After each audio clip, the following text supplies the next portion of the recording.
Bismillahirrahmanirrahim. Assalamualaikum warahmatullahi wabarakatuh. Pembelajaran kita pada hari ini adalah bab 8 unsur dan bahan.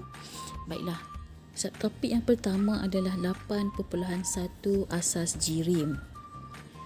Okey, kita akan lihat dahulu jirim iaitu bahan atom, bahan molekul dan bahan ion. Baik, bahan atom, apakah itu bahan atom? Atom ialah zarah yang paling kecil di dalam sesuatu unsur. Atom merupakan unit paling asas dalam sesuatu unsur. Jadi unsur ini asasnya adalah atom. Okey, kita lihat apa itu molekul. Molekul pula merupakan gabungan dua atau lebih atom dan ia bergabung secara kimia. Molekul boleh terdiri daripada gabungan jenis atom yang sama ataupun atom yang berbeza. Jika terdapat lebih daripada satu atom yang bergabung, maka ia dinamakan sebagai molekul. Baik, jenis yang ketiga adalah bahan ion. Ion merupakan zarah-zarah yang bercas. Sama ada dia bercas positif ataupun bercas negatif. Ion terbentuk apabila sesuatu atom tadi mendermakan elektron atau menerima elektron. Apabila atom tadi mendermakan elektron, dia menjadi ion yang bercas positif. Dan apabila atom menerima elektron, dia akan menjadi ion yang bercas positif. Ini adalah perbezaan di antara bahan atom, bahan molekul dan bahan ion. Okey, kita lihat secara terperinci apa itu bahan atom. Bahan ini mengandungi zarah atom sahaja. Semua unsur logam dan gas nadir terdiri daripada atom. Atom-atom di dalam logam disusun secara rapat dan teratur, manakala susunan atom di dalam gas nadir berjauhan dan tidak teratur, kerana susunan bagi gas adalah berjauhan dan tidak tersusun. Okey, kamu lihat susunan atom di dalam logam emas. Okey, susunan atom-atomnya agak rapat, tersusun dan teratur. Manakala susunan atom dalam gas helium adalah berjauhan dan tidak teratur. Okey, kita imbas kembali apa yang kamu pernah pelajari dulu semasa di tingkatan 3. Atom terdiri daripada 3 zarah subatom, iaitu kita ada proton dan neutron yang berada di tengah-tengah, iaitu di dalam nukleus atom, dan kita ada elektron yang berada di dalam petala, dan elektron ini sentiasa bergerak mengelilingi nukleus. Kemudian kita lihat bahan molekul. Bahan ini mengandungi zarah molekul yang merupakan gabungan dua atau lebih atom, dan atom ini bergabung secara kimia, sama ada atom itu adalah atom yang sama ataupun atom-atom yang berbeza. Kebanyakan bahan bukan logam wujud dalam bentuk molekul.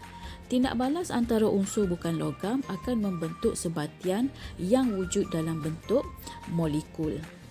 Okey, kita lihat contoh molekul oksigen. Terdapat dua molekul yang bergabung. Okey, bergabung, dan yang saya bulatkan itu adalah dua molekul oksigen. Okey, terdapat lebih daripada satu unsur oksigen. Okey, dua atom oksigen yang bergabung, maka terbentuklah molekul oksigen.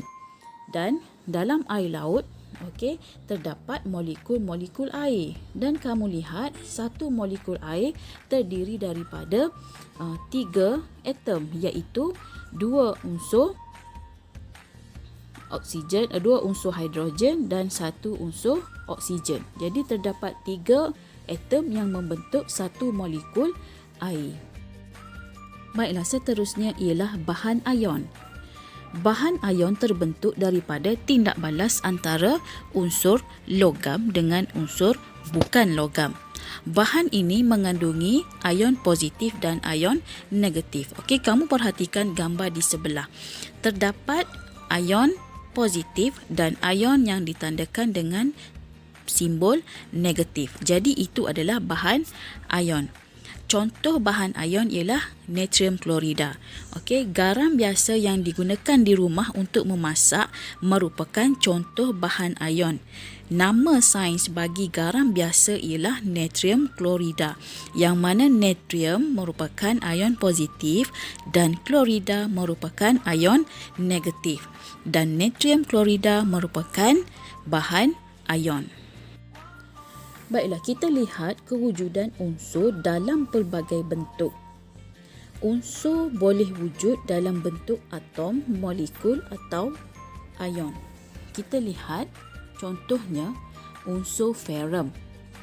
Okey, kalau kamu lihat dalam gambar foto 8.1 di mana bahagian bawah adalah tukul yang tidak berkarat. Okey, tukul yang tidak berkarat, tukul adalah diperbuat daripada besi. Okey, tukul besi.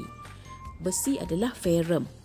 Okey, unsur ferrum pada tukul besi itu wujud dalam bentuk atom. Okey, pada kepala tukul. Tetapi lama kelamaan apabila kepala tukul itu berkarat, okey, besi pada kepala tukul itu berkarat, unsur ferrum tadi sudah wujud dalam bentuk ion, iaitu sebatian yang sudah berkarat. Asalnya ia adalah unsur ferrum, iaitu atom ferrum. Tetapi apabila ia berkarat, ia sudah menjadi sebatian ion, iaitu berkarat.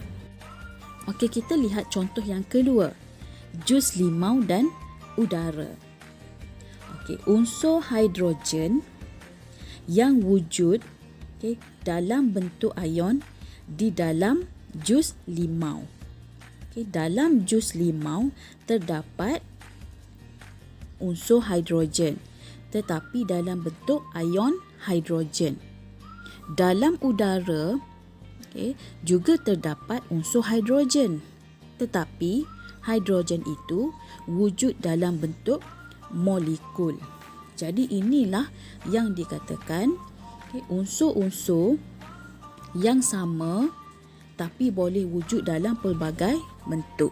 Baiklah, setakat itu saja pembelajaran pada hari ini. Sekian, terima kasih. Assalamualaikum.